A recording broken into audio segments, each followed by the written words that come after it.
Okay, everybody, a quorum is present. I call this meeting of the Transit Advisory Group to order at 5 p.m.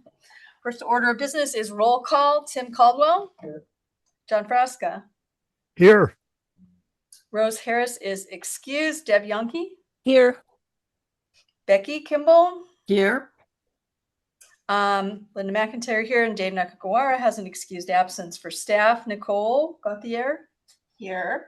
Amanda Watkins. Here. Ellie Wilson. Here. All right. Our first order of business then is public comment. Does any member of the public wish to give a public comment tonight? If you are online, please raise your hand. If you're on the phone, press *9 to raise your hand and *6 to unmute. Each member of the public will have up to 3 minutes to speak, and tag members will be muted during the public comment period. Amanda, is there anyone online? We do have someone online. I'm going to allow to talk now. Joyce James. Thank you. Go ahead, Joyce. You're on mute, Joyce.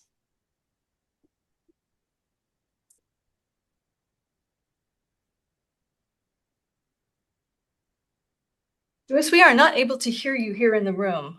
How about this? There you go. Great. Thank you so much for being patient. Please go ahead. Hi, everyone. My name is Joyce James. I'm here tonight because I'm legally blind. I have retinitis pigmentosa, which is a genetic disease with no cure, and I will eventually be totally blind. I used to live in Alaska, Juneau, Alaska, a place I loved, but knowing my diagnosis, I searched for a place to that would accommodate my blindness as it came on, and that's how I landed here in Port Townsend. I can't drive, and I am completely dependent on the buses to remain independent. So I thank you all very much for your public service in this regard. I'm here tonight to speak about the number 11 schedule that changed in September from 2 trips an hour to 3 an hour.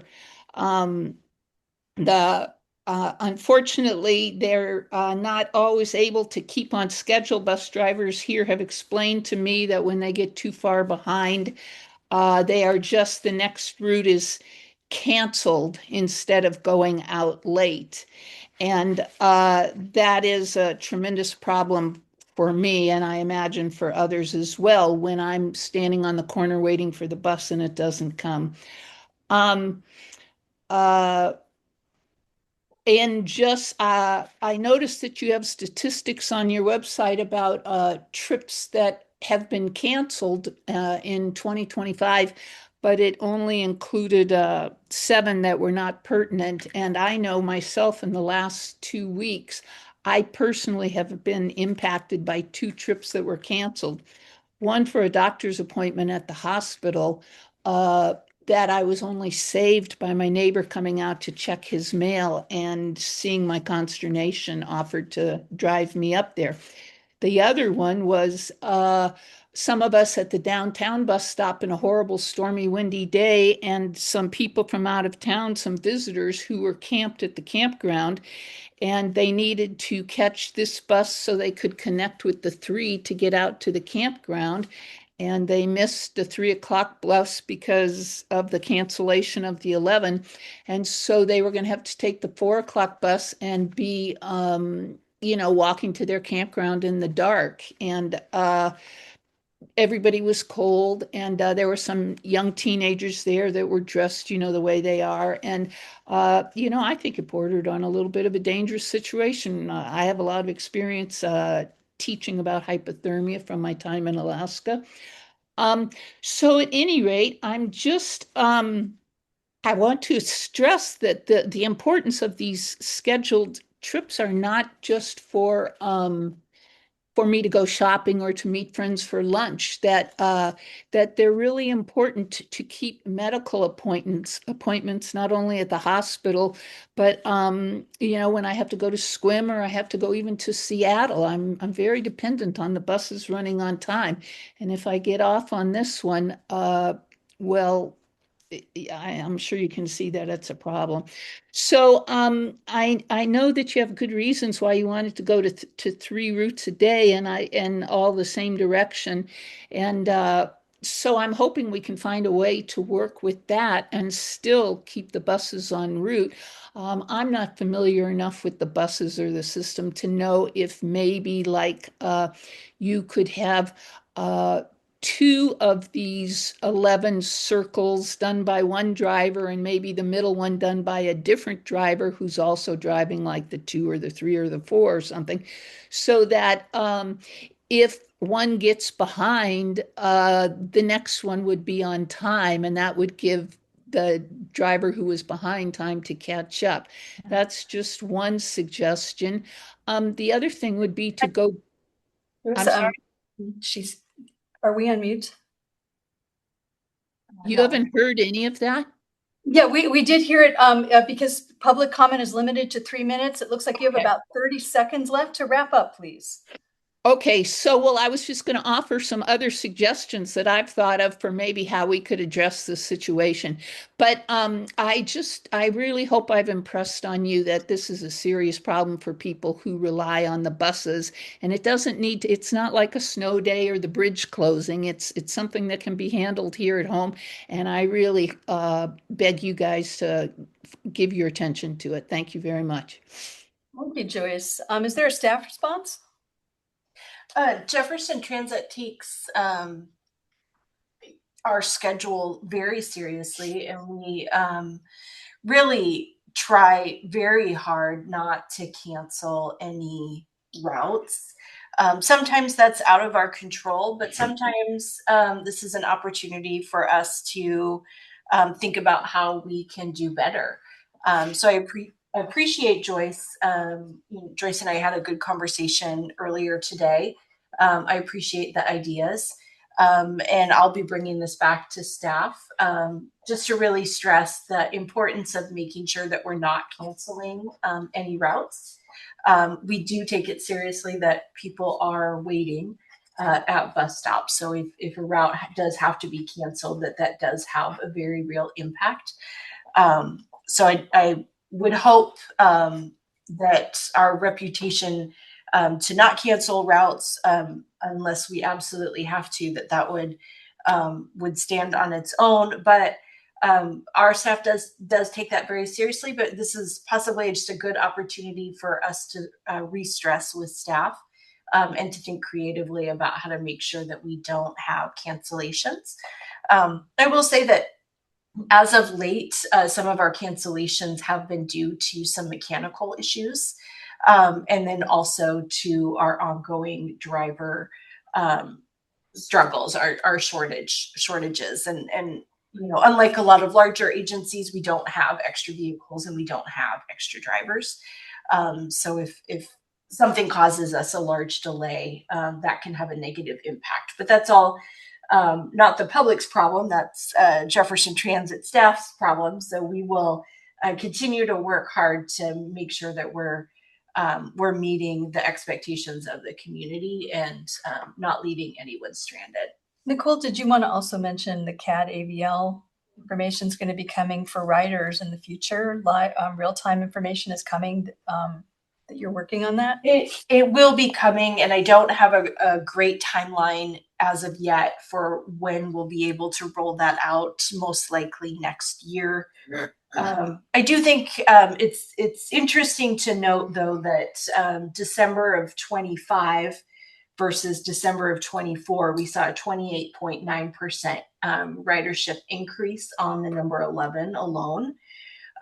So a lot more people are riding the number 11 versus last year. So I think that shows that route is heavily utilized. But again, if I do think that Jefferson Transit can look for ways to do better, as always, and we'll continue to make sure that no one is stranded by a canceled route. Thank you for that, Nicole. Is there any other one else waiting to speak, Amanda? There's no one else online. Okay. With that, I will close the public comment period and move on to the consent agenda. Our first item on the consent agenda is approval of the November 5th meeting, 2025 meeting minutes. Is there a motion to approve the minutes? So moved. Second? Second. Debbie Yankee. All those in favor of approving the minutes, please raise your hand and say aye. Aye. All opposed, say no. All right, the motion passes. The next item we have up on our meeting today is to present updates from the December 16th, 2025 board meeting. I believe that Nicole will do that. I do not see Commissioner Brotherton on the call. Okay. Nicole, can you walk us through that? Yes, we had a very busy December board meeting. Lots of things happening. So the board approved the purchase of 3 JTOC vehicles.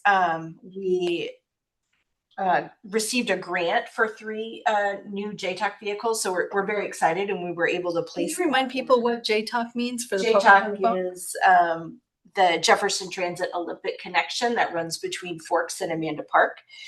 So we have purchased or are in the process of purchasing 3 new vehicles for that service. We passed our capital and operating budget for 2026. Congratulations. Yes, that's great. Given the budget, that's congratulations, really. Yeah.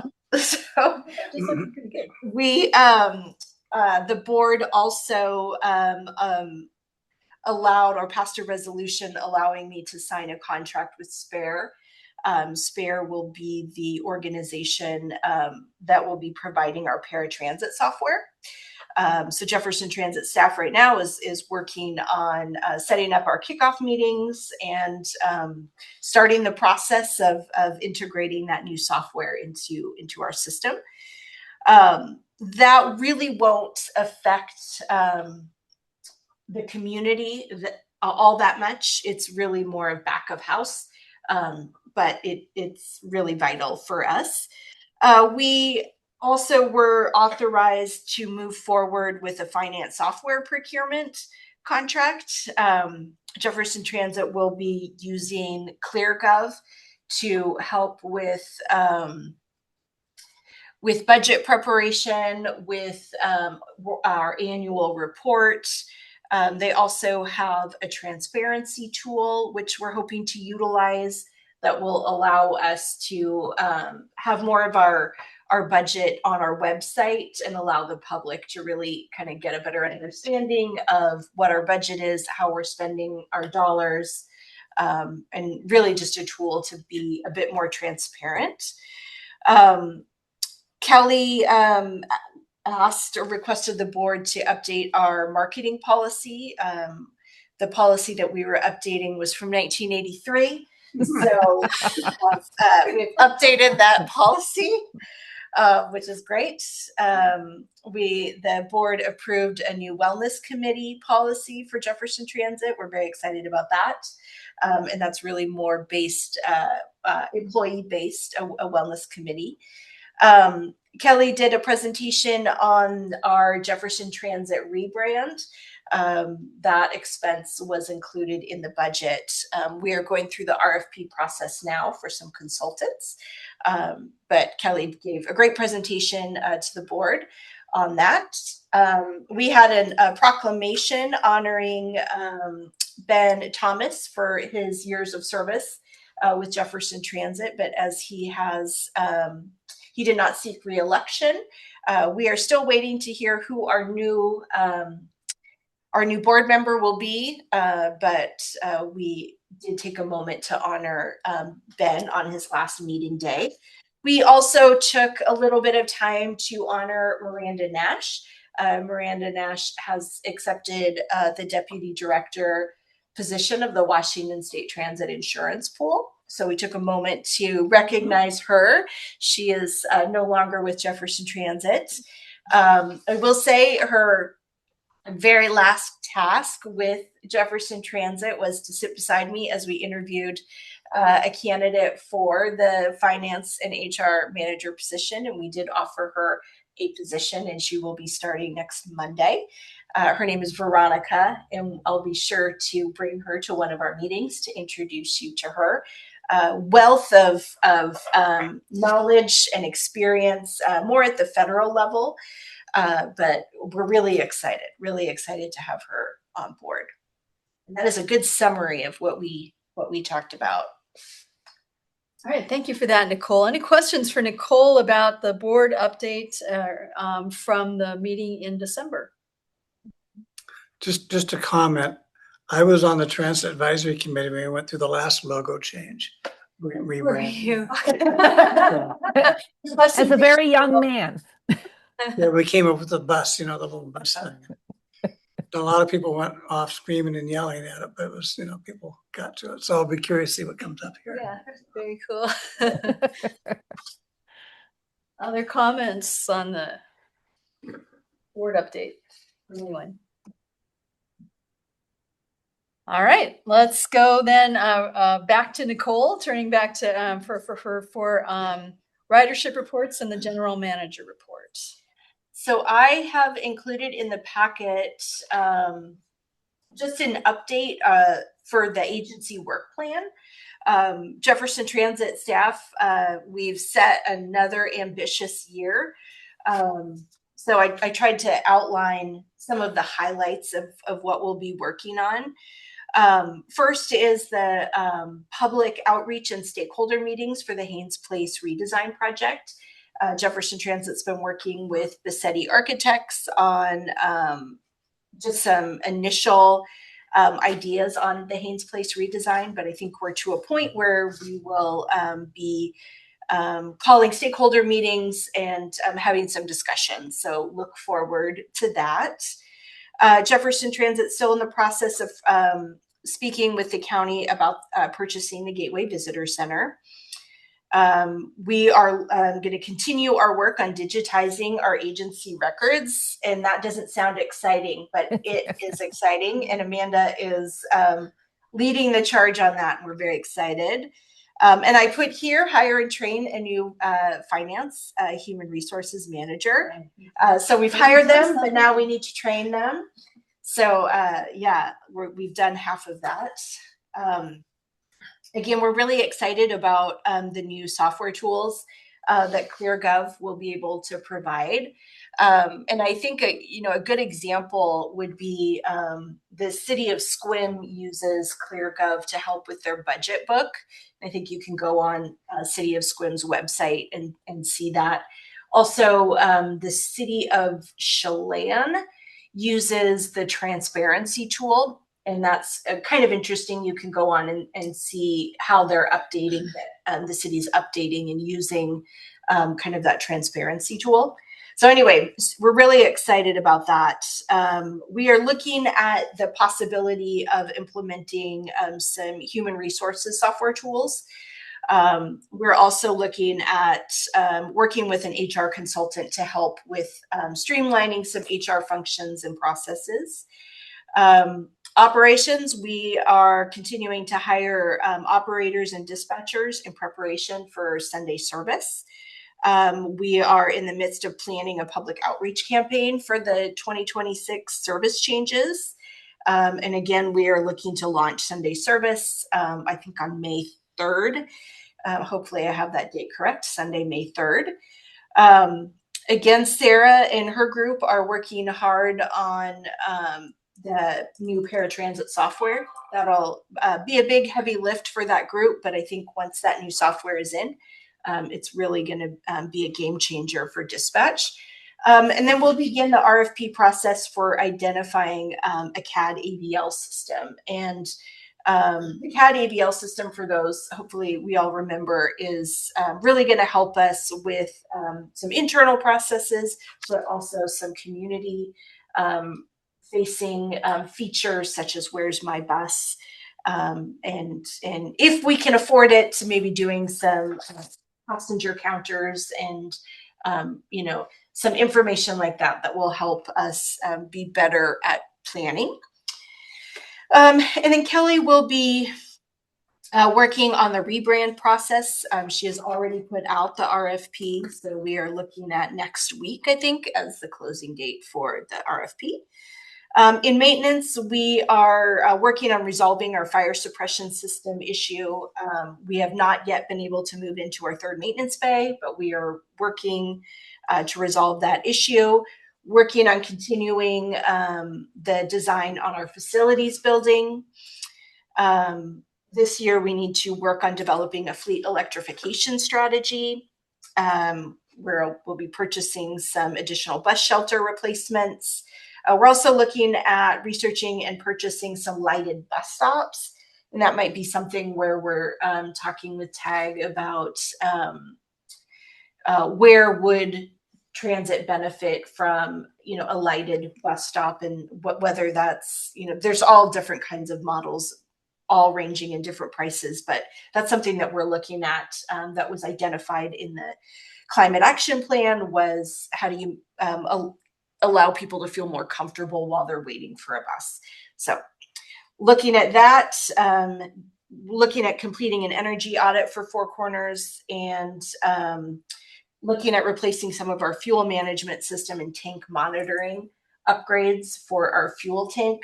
And as this group knows, Jefferson Transit provides not only fuel for our vehicles, but also for East Jefferson Fire and Rescue. So it's important that we maintain our fuel tanks. So that's just a summary of what we're up to. Well, and a good reminder for folks too, the list that Nicole read from is in your packet under General Manager Board Report. So if anybody, knowing that was a very crisp report, thank you, Nicole, very thorough. But if you want to go through it at your leisure, it is posted on the internet and it's in your packet. Any questions for Nicole before we go to the marketing plan, Tim? Yes, for the Haynes Place redesign, who's on your stakeholders roster? We are working on developing that roster, so I do not have a completed one yet. However, it would, off the top of my head, I'm thinking about the city and the county, the port, and then, Is anyone collecting the businesses? I mean, how they, I don't know, between Chamber and Main Street, there is no Chamber, but Main Street, other than the public entities going to show up for this. I mean, that's what I'm curious about. Yeah. I think we'll, again, we're just now starting the process of thinking about who would, whose voices we would need to hear from when thinking about the redesign. So yeah. And the other thing you mentioned, the Gateway Visitor Center, Transit's looking at that. Is that what I heard? Yes. So we have been in talks with the county to purchase the visitor center. So we're hoping to pick that back up. And would the lodging tax fund involved with that, or is that strictly a transit purchase? That would be a transit purchase. Would you operate it as a visitor center? At this point, I think there's some opportunities to include visitor information and a component, but we would not be operating a visitor center. Other comments? Becky, I see your hand up. Yeah, wow, you guys are going to be so busy. Do you sleep? Are you planning on eating next year? I have a couple of questions, though. So after I watched Kelly's amazing presentation to the board, I had a couple of questions. So I went online, I looked at other rebranding other organizations that have done the rebranding, and I saw that most of the rebranding happened at the same time as announcing service changes or route changes, so that that they were kind of dovetailed in. So those are the ones who got the increase in ridership, is when both of these things. So is that what we're going to be doing? Will there be yeah. At this point, right now, Jefferson Transit is looking at two, I guess, larger service changes. One in May with the addition of Sunday, and we would not be ready by May. Okay. That would be too ambitious. But then we're also looking at September, so the end of September. And the group is really trying to take some of the recommendations from the COA, and we're thinking about combining Route 2 and 3 into, we haven't quite named it, but unofficially we've called it the 23 route. But that Very would, imaginative. that would coincide with microtransit, and then also looking at some reconfiguration of the 6 and doing that kind of shuttle. I will say that we're going to work really hard, and our public outreach will include those changes. And we will see how it goes. We will see how it goes. I have, I've let the board know that that we're ambitious, and we're gonna try our best and to see if we can pull all of that off. So I think once we have a consultant on board, we'll be able to get kind of a better time frame of, would September work? So ideally, we'd like to do that. Well, maybe you don't have to complete the rebrand. You know what I mean? Like all the buses don't have to be wrapped, but maybe when you're talking to the public and you're doing this community stuff, like people are going to lose their minds when they find out that we're going to have Sunday service. It'd be cool. It's going to be so cool. So I think that, you guys have got so much work. Then I have one more question. How do you attract drivers? I mean, I know that you guys do everything you can, but what's the big attraction? How do you get them? It's so interesting because in thinking about how do we even get the word out? I know what's not effective, and that is traditional ads in the paper. That just hasn't proven to be effective for us. I will say the now hiring on our reader boards is very effective. We get a lot of applicants that way. Word of mouth, so referrals by employees is another way that we get we attract. Social media, Kelly's great at doing the paid social media ads and kind of getting those out to not only folks in Jefferson County, but a little bit farther as well.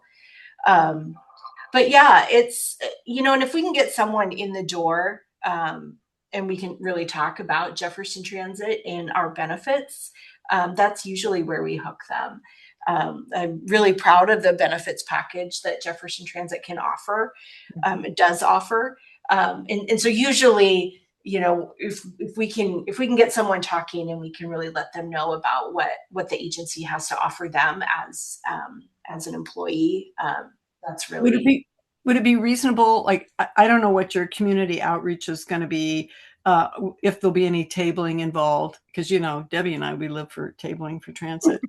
But if we could have some of that information, or occasionally have a driver who freaking loves his job join us, Yeah. So people don't have to look for a place to live. They already live here, but they don't have a very good job. And benefits are huge. I think so. Yeah. Okay. Yep. Okay, I'm going to keep us rolling along because we still have Kelly to do, and before the end of the staff meeting reports. Any comments quickly from Deb, Jeff, or John? Other than I agree. Yeah, I definitely agree. Great. I did just have two quick ones, and that is kind of building on what Tim said. Thinking about having regular updates on both Haynes Place, Gateway Visitor Center, and the Jefferson County Library intercept, kind of park and ride points. Those are all coming on board in the next year, making sure that they're maximized from a writer experience perspective, that they're good for, something that local people will find comfortable, as well as going back to our tourism idea, thinking about that, building that element into it too. The other piece is the CAD AVL. I'm thinking about the comments that Joyce made earlier. There's always that moment of discomfort when you're at a bus stop and you don't know where the next bus is. that's really good at lowering a barrier to transit ridership. So if you can keep us posted on that as well, I'd sure appreciate it. So, comment. I do have Oh, one okay. comment. Nicole, consider myself or Steve on that stakeholder committee for the redesign.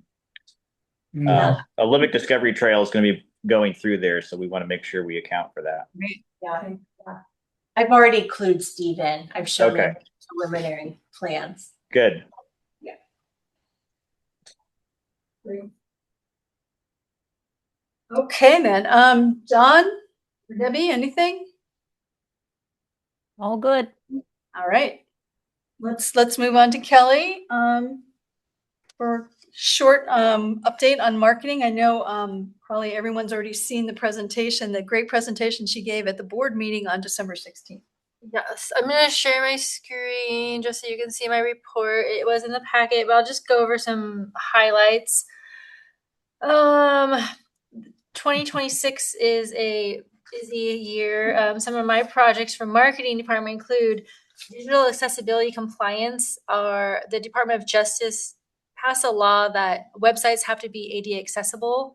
And so I'm going through training and learning all about how to be compliant, and it does include our website and our social media. So that's a big project that's coming. Our deadline isn't until April 2027, luckily, but there's a lot to learn about making everything compliant, including all the PDFs. I'm working on a cybersecurity audit through WISTIP and training on that.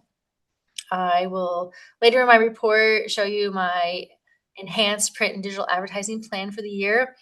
I'm working on learning how to create videos so I can make instruction videos and social media reels. And the agency rebrand, and Nicole mentioned the outreach projects. I'm excited to update you guys on my transit and tourism stuff that's been happening. I am a part of the Tourism Council Committee, TCC, with Jefferson County. I got accepted. So the first meeting in January was canceled, so my first meeting will actually be in February. For LTAC for the city, they just reached out to me and told me that they are not doing appointments until February. So waiting to hear about that. I am in the LTAC marketing group, which the city of Port Townsend puts on, and we have monthly meetings. The last meeting, they are talking about Enjoy PT and doing some print ads and collaboration maybe between everybody that's in that group on ferry ads. And I don't know if anyone knew or noticed that there's a new Olympic Peninsula sign at the roundabout on the 104. I had only heard about that in that meeting, so I was really excited about that. I haven't seen it yet. And then they talked about using influencers for marketing. And we do have an influencer that is on our social media that we follow that likes to share our posts and always talks great about transit. So that's a good thing. And then I most recently got invited to this Olympic Peninsula Visitors Bureau meeting, and they invited Clallam Transit as well, and Olympic Hiking Co. is part of that. And we just talked about what projects we're doing and how we can all collaborate on future projects. And I'll be attending those quarterly meetings. And then I've been working with Clallam Transit on this Exploring the Olympic Peninsula brochure. Great. Once I have a draft worthy of sharing, I will share it with you guys. I'm working on it. It's a map of how to get around the Olympic Peninsula on transit. So I'm very excited about working on that. I won't go over all of these numbers. There's been minimal movement on all of our subscribers, and I continue working to grow those. Our most popular social media post was driver CDL testing and our Halloween from 2025 and 2026 events. So these are all the events that we normally attend and what we're planning on attending for 2026. And I don't have exact dates because sometimes I don't get exact dates or times until literally maybe a month out from the event. So I don't always know what they are. So I thought for this meeting it'd be easier just to put the month in there. And it's easier for me to reach out once I know the actual date and times and all the shifts to get volunteers. So I'll probably plan on doing that with the tag group once I know exactly how many volunteers I do need for each event and see if you guys are interested. But if you want to save the date for any the Jefferson County Fair, we always need help. I'm really hoping that for Roadie Festival and the Quilcene Fair and Parade that we have more volunteers that are going to be in the parade and get more excitement around the parade and walking the parade with us. And then there will be farmers markets coming up. I don't know what dates yet, but it just depends on what's going on. And I want to try to do more Wednesday markets.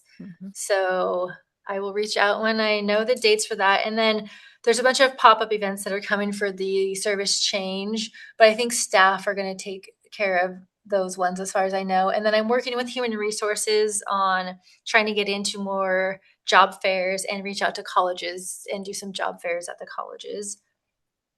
So this is a great time to take a look at your calendars. You may remember a couple meetings back, we talked about the amount of time that a TAG member typically devotes to transit-related issues over the course of the year.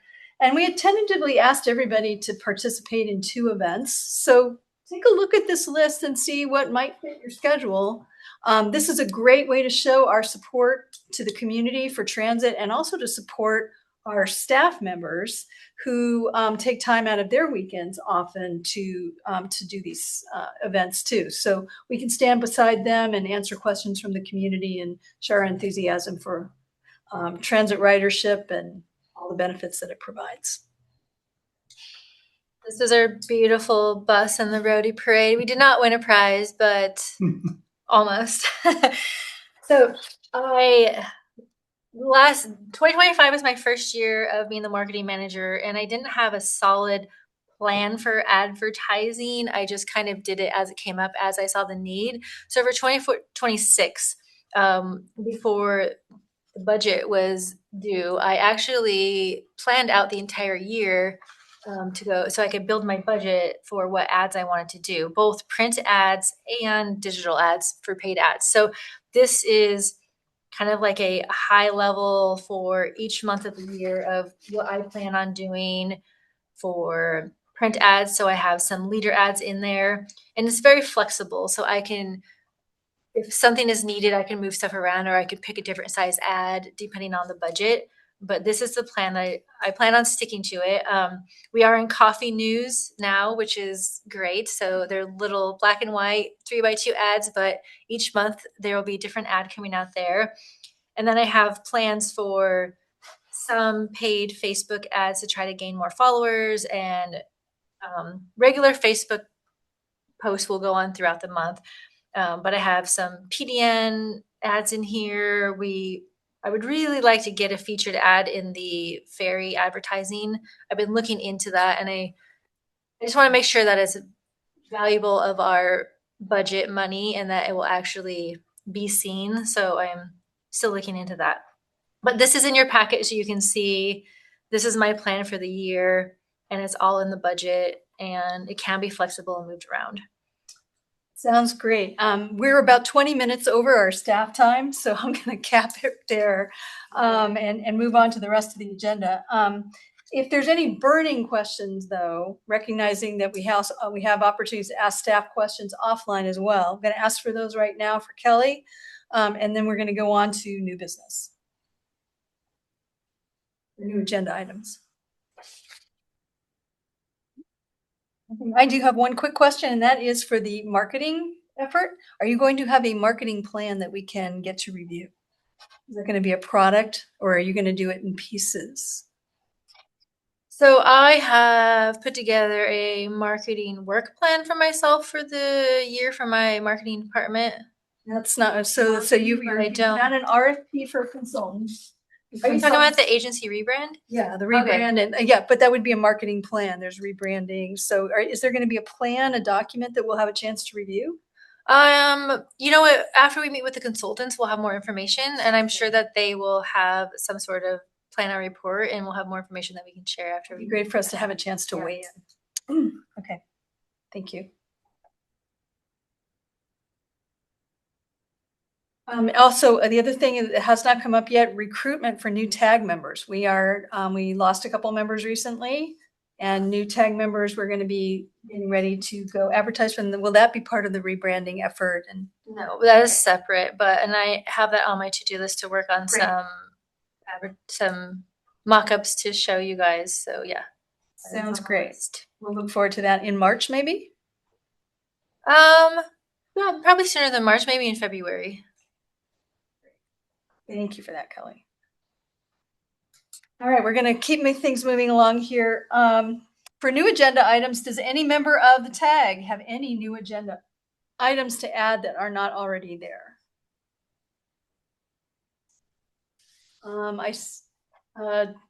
Tim, John, Jeff, any items to add? I can see Debbie and Becky shaking their hands. All right. Just as a reminder to everybody, there's going to be an opportunity for each TAG member to give feedback to staff following most of the new business. Everybody's going to have 2 minutes to just say whatever's on your mind. It's been a while since we've kind of gone around and heard everybody's thoughts and observations. So if you haven't given any thought to what you might be adding or speaking about, you might want to take a minute to write a few minutes down. And if you want to, we can also pass if there's nothing that you feel like you want to share. So onward to new business then. We're a little behind the time, so I'm going to kind of go through this really quickly. In your packet were the changes that were proposed to the bylaws. And there are 3 changes. 3 of them are routine housekeeping. Section 3.1A adds reviewing draft technical documents. It's just a reminder to TAG members about the responsibilities that we have as being part of appointed TAG members. We not only advise on policy, but we also read and comment on draft technical documents. And we've been doing that for years, so it's just a housekeeping item. Section 5.3 talks a little bit about lobbying, and it's just a clarification that if the TAG members shall not lobby representing themselves as JTA staff or board members, and we need to work with, if we're going to be speaking with elected officials, we need JTA approval to do that. Then the last piece in section 6.3 for routine housekeeping, unexcused absences go from 2 per year to 3 allowed per year. And if you go to 3 regular, if you miss unexcused absences from 3 regular meetings in 12-month periods will constitute resignation from TAG. Now it would be half of the meetings. So we upped it from 2 to 3. Try to give people a little bit of leeway. And then the last piece relates to the subcommittee that we voted to create in November. I'm pleased to say that we were so efficient that we've not only done our work, but disbanded. And we can talk a little bit about that. The report that Kelly gave in her marketing report, huge kudos to you, Kelly, for that. The tourism and transit update that she provided is essentially the recommendations that Becky and Tim and I asked her to implement, and they're all on their way. So it's a great example of a short, focused effort and how it can bear fruit really quickly. But it did teach us a little bit that we needed to add and beef up the section 7.4, which is how we form what were formerly called subcommittees and are now called task forces to conform more closely with public notification requirements. So that's where that one came from. It's pretty straightforward. I do want to ask, though, if anyone has any questions about these proposed minor bylaw amendments, or if they have any other amendments that we should consider at this. Debbie? I would like to ask about unexcused absences. My understanding is that if you miss a meeting and you come and ask forgiveness at the next meeting, it becomes an excused absence. Is that going to continue, or is that being removed? That is essentially being removed. It's known as the Caldwell Clause. Okay. I kind of wondered about that. So once you mess up, not focused at any particular person. It's partly a recognition that people have things going on in their lives, and excused absences from TAG may not be on that agenda. So it's essentially if you miss half the meetings in a year or 3 unexcused absences, that constitutes resignation. There's not a forgiveness clause that goes after that. And all it requires is that you ask in advance and say, I am not going to be present at the meeting, and you're excused. That is Correct. correct. Exactly. Yeah, okay. Okay. A one sentence email to Amanda will get you where you need to go. Okay. We will try to avoid the Caldwell clause. Other thoughts on the bylaws amendments? Thanks, Deb. All right, Jeff, I don't see you online, so we're not sure. Tim, anything? John? Or Jeff? I see Jeff with a thumbs up then. John, looks like Yeah, I you think had we're lots. we're good. Yeah. Okay, does anyone want to make a motion to approve the bylaw amendments as shown in the tag January 2026 packet? I move to approve the changes to Second. bylaws. So for bylaws, you have to recommend it goes to the board. Thank you for that. That's right, because the board ultimately Has to approve any Yes. bylaw changes. All right, so let's Becky. So I make a motion to send these changes to the board for possible approval. Does that work? Recommend. Recommend. Yes. Great, thank you for that reminder, Kelly. All right, all in favor? We had a John, do you still second that minor amendment in the? Yes, I'll second it. All right, then, all in favor of forwarding the bylaws as written to the board for their consideration, please say aye. Aye. Aye. Opposed, please say nay. Motion passes.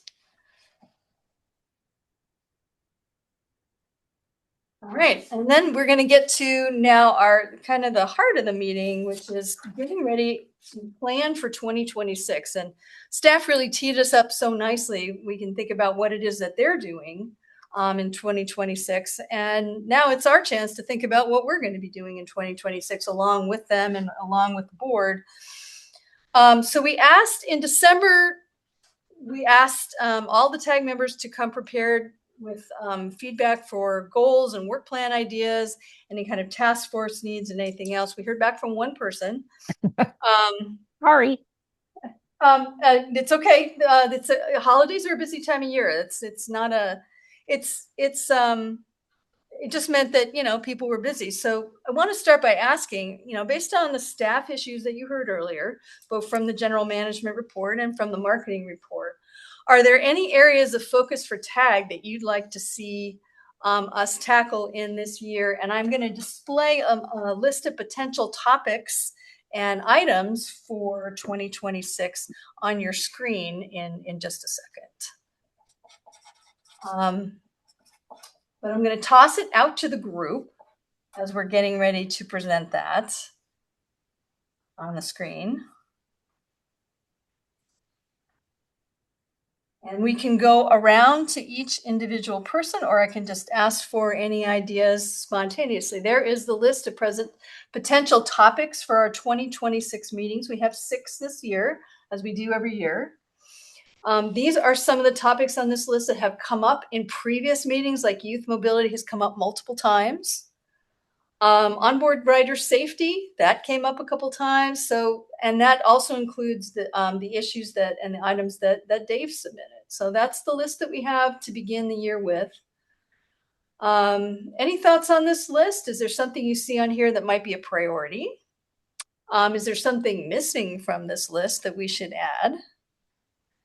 And also, as you're chewing on all this, thinking about a lot of the presentations that we had last year. We had some really great presenters Yes. On topics ranging from affordable housing to tourism to emergency management. We can do some of those again this year, or we can do more just conversations as staff. John, I heard you started something and I cut you off. I'm sorry. No, I don't think I did start anything, but Oh, I'm sorry. Okay, so while you're all lit up there on Zoom, any thoughts that you might have on this list and where you'd like to see TAG to go for this year?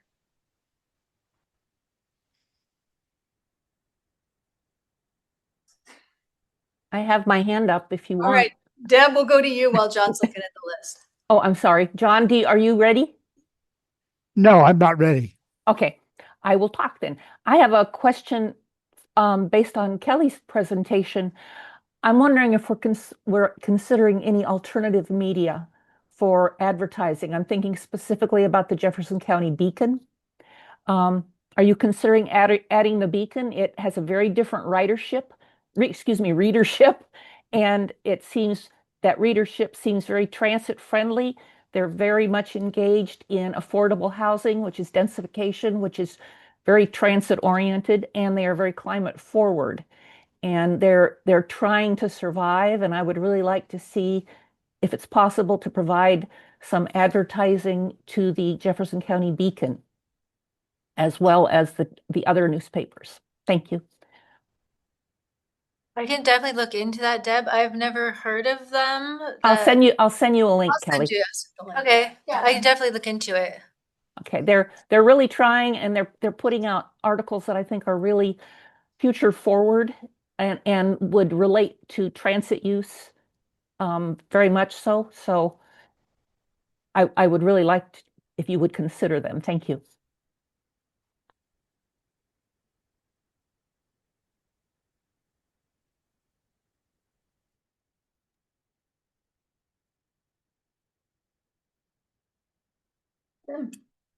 Well, the two that jump out right away, and it fits so much with what we heard what's going on in 2026 would be the transit special events. I think that would it'd be nice to find out what the mechanics are so that more events can be like the Wooden Boat Festival.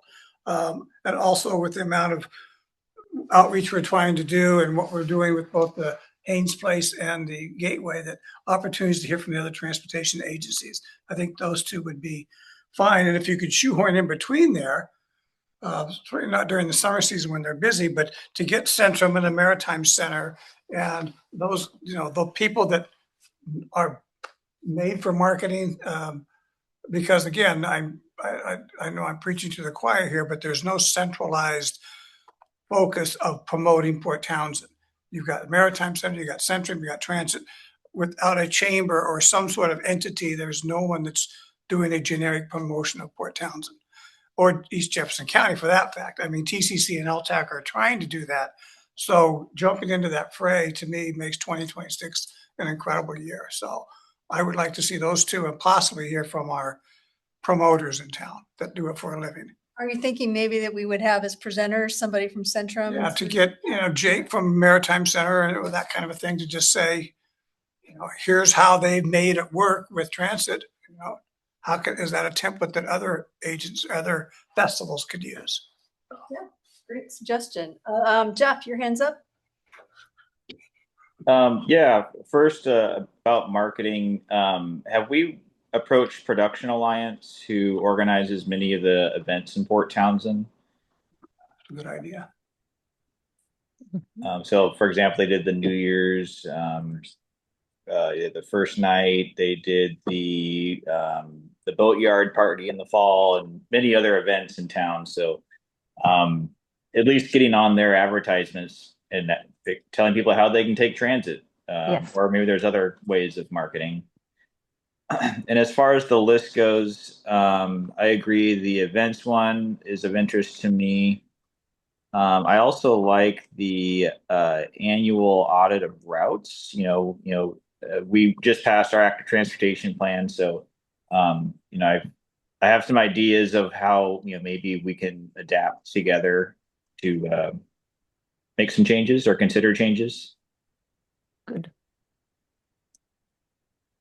Great, sounds terrific. The Production Alliance, I like that idea because the connectivity fair is a perfect place to connect, to make that click. And I believe it's in March this year. Yeah, it's coming up in March. So that's coming up really soon. That's something that would be very, very actionable. Great suggestions. Thanks, Jeff. Don or Becky, your thoughts? Well, I think on the list, I like the youth mobility. Somehow it would be great to make it really cool to take your bike on transit. And I agree with the transit for special events. And for our little subcommittee, I looked at all the event websites, and they're all over the place. So it would be so great if there was a synchronized or a, one way for people to understand how to get here on Jefferson Transit. And I love the annual review of ridership, because changing a route, as Nicole just pointed out, how much did ridership go up with the change in, was it the 28%? Yeah. That's pretty good. So, and whenever I've engaged the public about transit, the number one thing that they say is convenience. It needs to be convenient. And evaluating the routes and trends is the way to do it. So I like that a lot. I would Right. just add, if I could add the words, when you talk about convenient, it's predictability as much as anything for convenience. You can change your schedule a little bit as long as you know when the bus is coming. So Right. I agree. Thank you.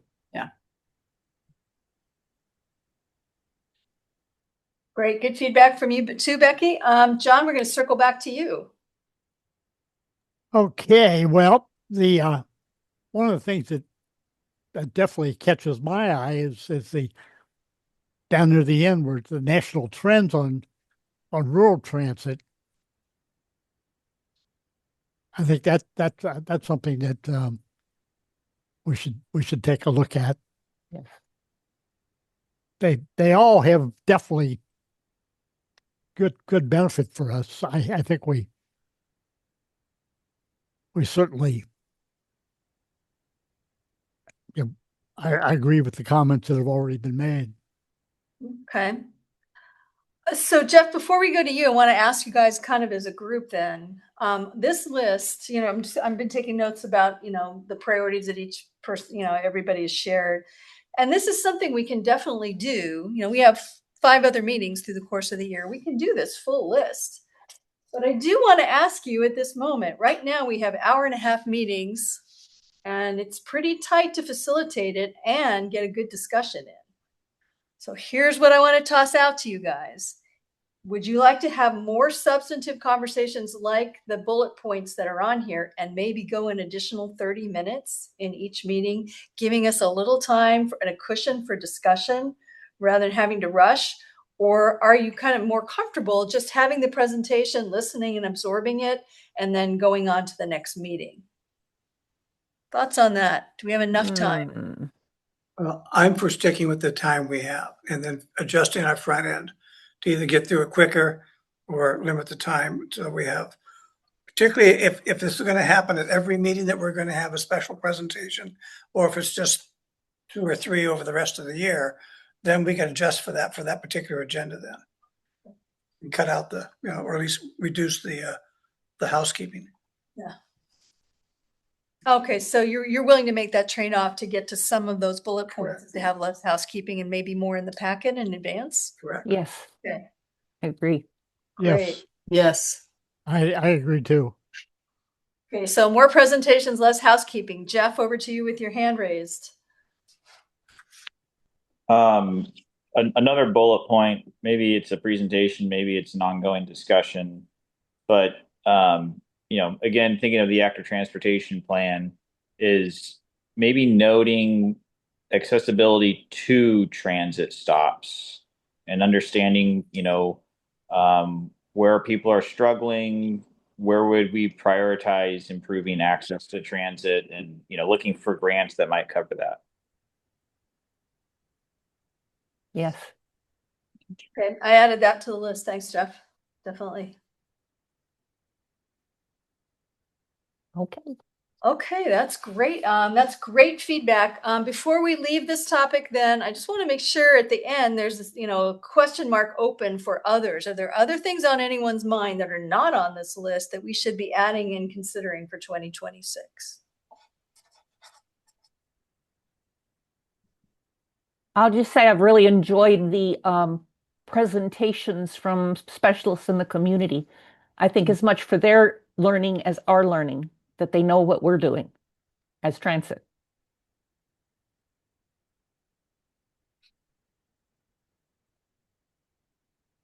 Okay, that's great. Thank you guys just for weighing in on that. It's one of the questions I've had for all of you for a while is, in terms of the balance, had we gone too far on presentations or not far enough? And that's exactly what you've told me today. So we can get all that scheduled and start thinking about the rest of the year. With that, then we can stop sharing that list, and I can have Amanda send that list to everybody so that you can have it for reference as we start to figure out what the rest of the year looks like. Going back though to the meeting, along with the other housekeeping item I had is, sounds like keeping it an hour and a half has gotten a lot of head nods. That's fine. Right now we're going 5 to 6:30. Does that time still work for everybody, or would you rather go a little earlier, like 4:30 or 4 o'clock? Any thoughts on that? It's what, everybody's got a chance to weigh in and see how it works. Jeff? I would vote starting earlier. That works for others. I don't close the clubhouse till 5 o'clock, so I have to get out earlier. Yeah, for example, today I had a medical appointment and mid-afternoon, and by the time I got back and I think getting on by 5 o'clock was tight, so I vote to stay with 5 o'clock.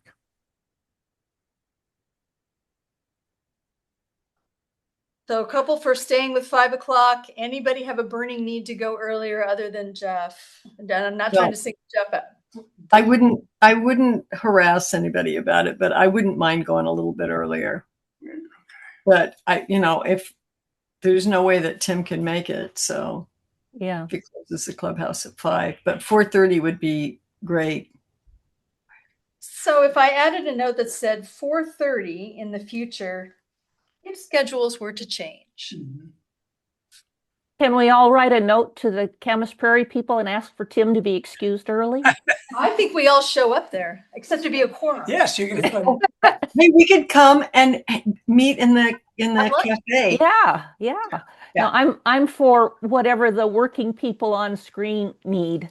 Yeah. Yes, we want There you people go. to be able to do their jobs and contribute to the community. Start there. That's- Yeah. Let's all show up at Camas Prairie and ask for Tim to be excused early once every other month. I'll figure it out. If it really helps to be at 4:30, I can figure that out. That's not a big deal. Okay. But really, it's what staff can handle.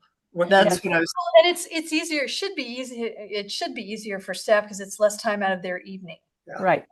Yeah. No. I'm thinking, did Yeah. we publish the time? For the year. Yes, we did. We'd Yeah, have we to did. if it changed, we'd have to do another public notice.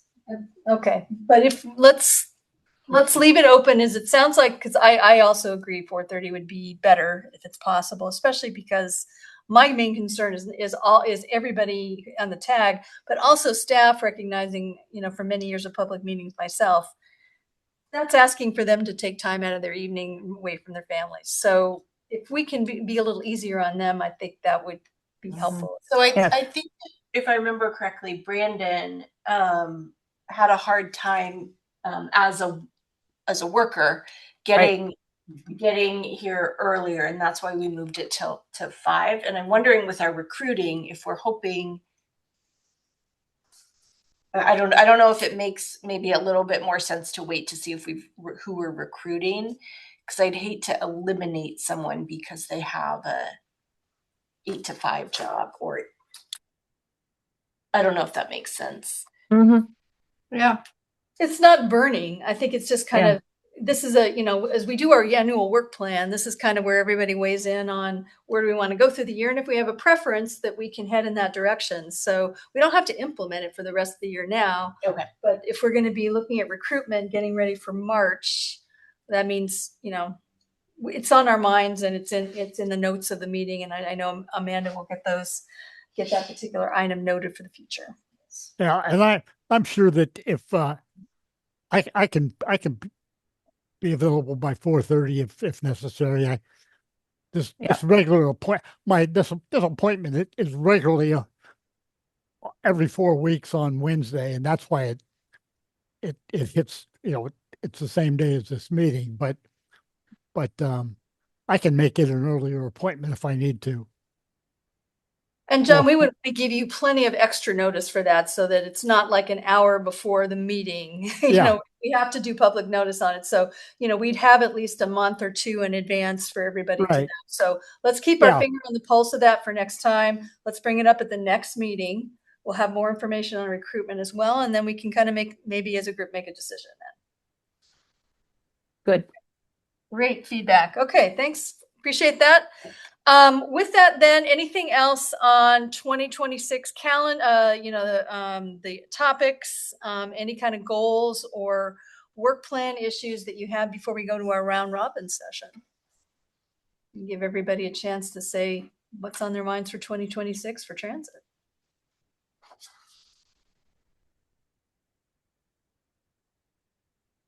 Okay, we're going to go and figure out what's on everybody's minds for 2026 in transit. So this is an opportunity we haven't had in a while because we've had those tighter meetings where we had presenters who were, you know, we had an opportunity to hear people who had all this expertise in the committee come talk with us.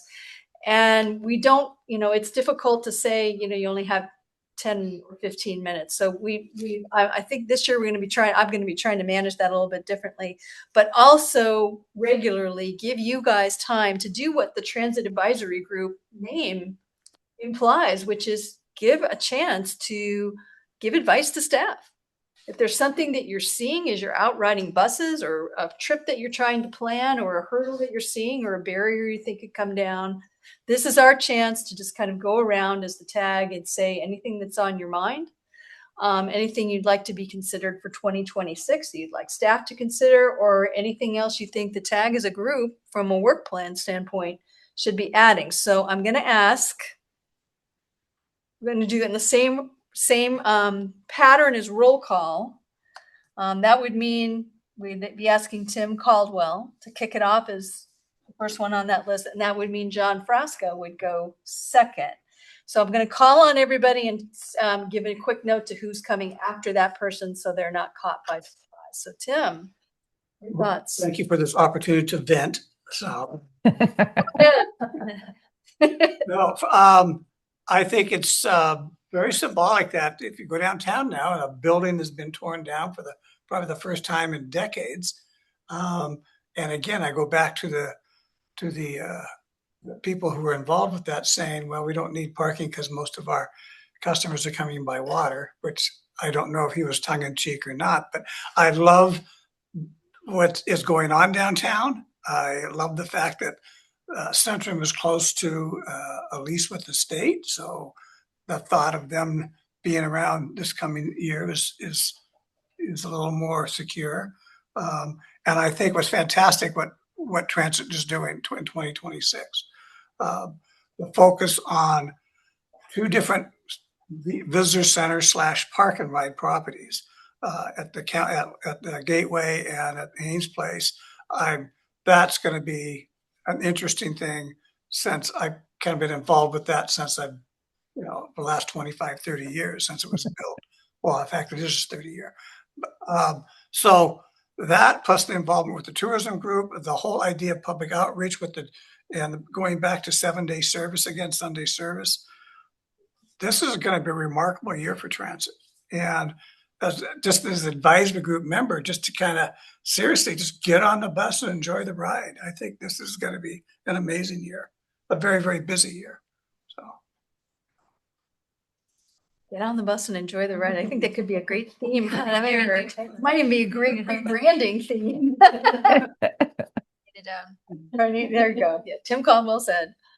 All right, Tim, great. Thanks for that. John, you're up next, and then it's going to be Debbie after you. Okay, well, what I'm going to talk about is yesterday was our monthly DASH project board meeting, and we've gotten in the habit of putting transit as a line item on our agenda. And yesterday the discussion was primarily around the route changes and how they're impacting the people that were there at the meeting. And one of the women, it was very, very disappointed in the way it's affected her ability to get to the hospital and get to her appointments. And she finds that she seems to be using the number 11 less now because it's just not as convenient for her. On the other hand, one of the other board members was very positive in the way it's impacted him. And the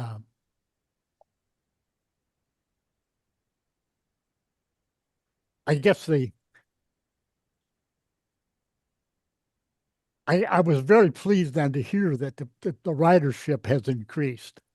So I can come back at the next meeting and report that, because the woman who was very concerned, she wrote a letter to Transit about her concern. So she's already gone on record. But I'm pleased to learn that the ridership has increased.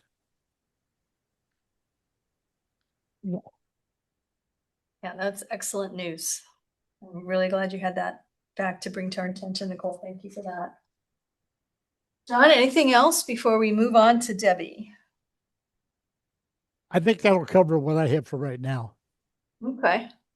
Great, thank you. Welcome to 2026. I thank you and I appreciate really what you just said, particularly because that's part of our role as transit advocates, is with that listening ear in the community. You know, when you're hearing people talking about transit, bringing it up in, the work that you're doing and the people that you're working with, or even just friends, listening for that, are people happy about it? Are they worried about it? What's the scuttlebutt? This is a great place to bring that back to. So, that having each of us have that listening ear. So thank you for stepping into that. So Debbie next, and then Becky. Okay, thank you. I kind of blew it and talked about one of my points earlier on with alternative media and whether or not we can get some advertising in the new newsletter or newspaper that is in town. And I sure hope we do that. But I wanted to say, staff mentioned about not knowing who is coming to the authority board from council because we've had an election. And I was really happy to talk to a council member who mentioned how important it was to get the right council member on JTAB, because transit is so important to the future of Port Townsend's success.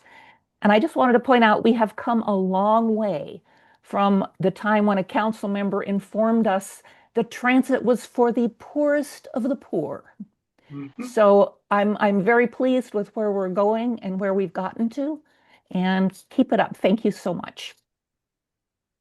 Thanks, Debbie.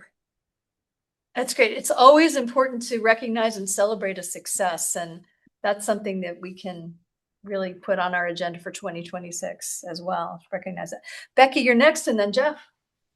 So, well, the first thing I want to say is that Jefferson Transit, under Nicole's leadership, has made the most remarkable transformation. And I think Tim would probably agree with that. And 2026 just looks amazing. Adding Sunday service the community has been waiting for this for so many years. I think I have some reservations about funding, and I just want to ask Nicole a question. How dependent are we on anything federal? Everybody laughs. Nope. Is something going on at the federal level? Yes. Oh, wait a minute. There goes a president. Okay. Yeah. So, yeah, that's, I don't need to. Well, that's okay. I get a little concerned about that when I see how much is in the budget. If any of it is dependent on federal funding, that concerns me a little bit. And, I love the new focus. I think a greater focus on talking to the community and how to get people on the bus. What I hear often from my friends is it just takes too long. I can't go to the grocery store because it takes too long.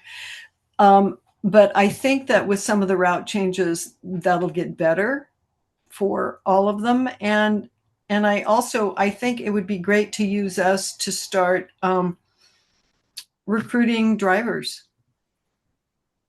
That's the biggest impediment, right? It's not so much budget, it's drivers. So that's really, and I just think you guys are doing an amazing job. So there you have it. Becky, I'm always concerned about federal funding. I will say Jefferson Transit's budget, 75% of it is made up of local sales tax dollars. And so we're thrilled with that. Most of our grants are consolidated grants. So it's a mixture of state and federal. We have not heard from WashDOT that any of our grant funding is being eliminated. Sunday service will be funded primarily through our transit support grant, which was part of the Move Ahead Washington package, which comes from the Climate Commitment Act dollars. So that is how we will be self-funding our Sunday service. I feel confident that we can maintain that. Otherwise, I would not push forward for Sunday service because I really don't want to launch something and then have to pull it back. But budgeting and forecasting is something that we take very seriously. And I never want to invest in something or implement something that we may have to pull back. So I think in ways that we're looking at adding service or providing more benefit to the community, we're trying to do that in a sustainable way. And I think adding that frequency on the 11 was us really trying to, squeeze as much juice out of that orange as possible by not requiring us to purchase another bus or hire another driver, but to better utilize what we have. So I'm with you, Becky. I'm paying attention.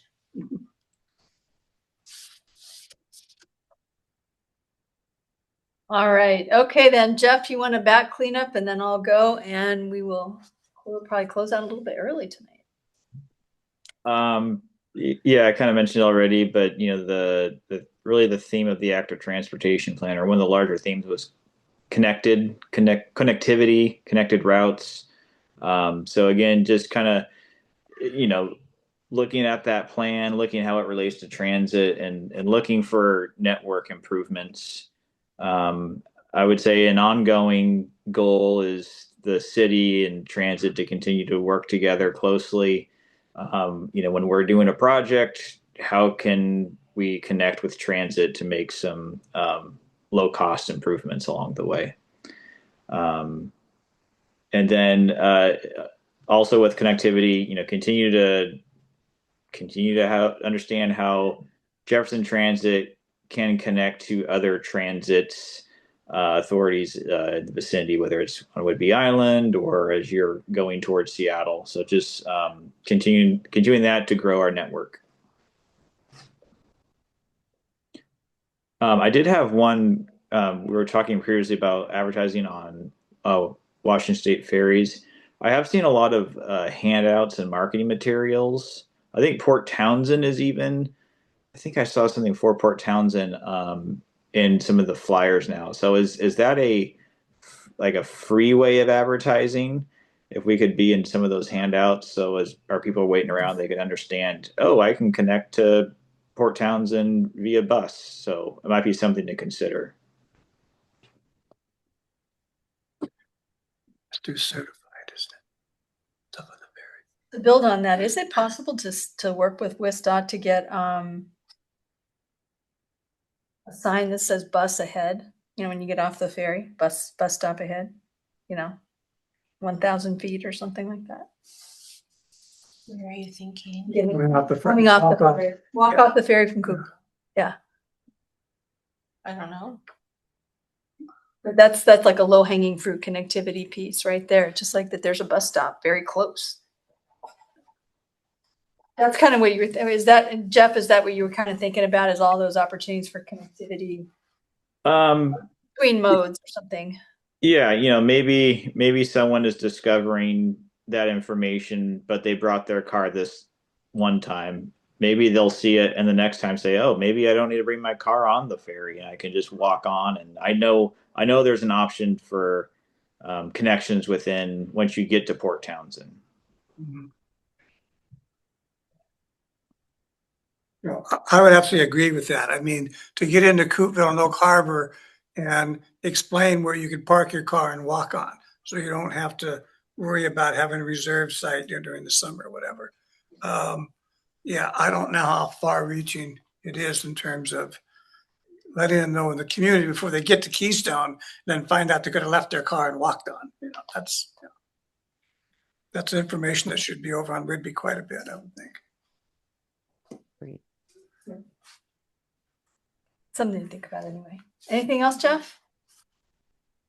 Well, it's a good reminder about connectivity. I mean, that's a great thing to think about as one of those themes for the coming year. Even, you know, we've talked about like getting bikes on buses.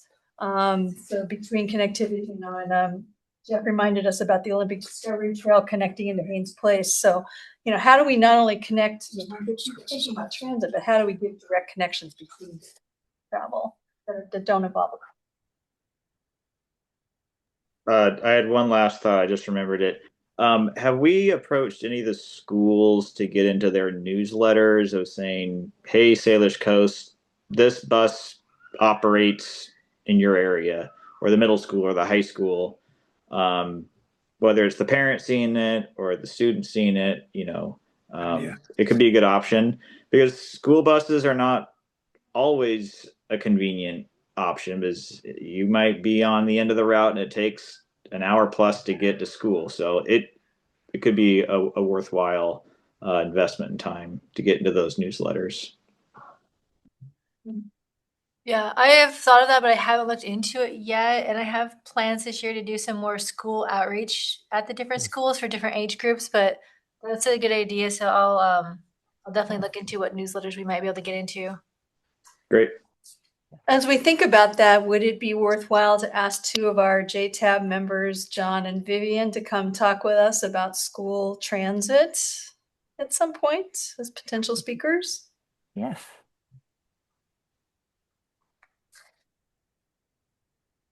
Well, since they are emeritus members, absolutely. Well, exactly. They graduated. We don't have to explain to them what it means. It'll be a lot easier. They have to talk to us.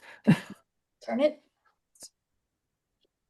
Okay, great reminders there about and great opportunities to kind of, you know, one of the items we had as potential topics was youth mobility. So that touches Jeff, that kind of gets that idea as a 2-for-1, which is great.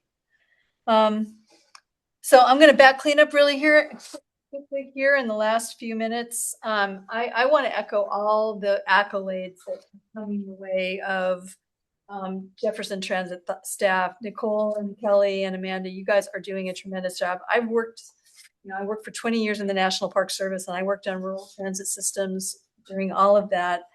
And what you are doing here and what you're able to do with your budget and the staffing and the labor shortage is nothing short of incredible. So thank you. So I'm going to ask for a round of applause for 2025 and for the work that's coming for 2026, because we don't always celebrate enough. And this is a good moment to be able to do that and recognize it and just say, well done. I have a couple very small comments. Haynes Place drivers, when they pull in, sometimes they pull in as one route and they leave as another one. What's happening is I'm seeing a lot of times they're not changing the route that they're going to be driving on till they just pull off, and I've almost missed the bus. And I know other people are probably having that. So can they change, when they pull in, change to what they're going to be when they pull in, so anyone who's waiting can see what it is. As you're looking at bus wrap rebranding, Kelly, I wondered if you might be able to take a look at, or the consultant can look at, what we've done with National Park Service buses and also what they did with Boulder, Colorado. They have a service there called the Hop, Skip, and the Jump. They don't have numbers. They have names that are meant to be approachable. And that might be something that you could look at for the rebranding for bus wrapping. Name the buses rather than number them. Yeah. Kind of that small, it's a small barrier, but in some sense it's like, well, I could jump on a hop. I just hop on the bus. Yes. It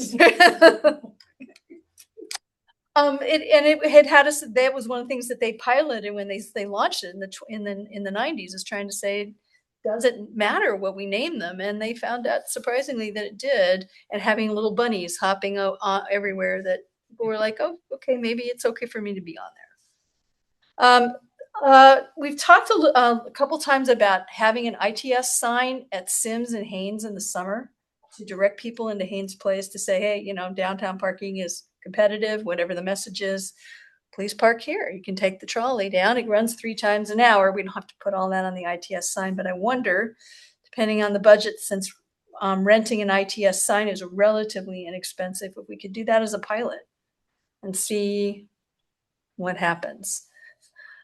One of the things I consistently hear from the community I interact with is the need for a downtown party bus or downtown. I know. Everybody take a breath. I am not suggesting that JTA provide this service. I think they should. Okay, there's one vote for that.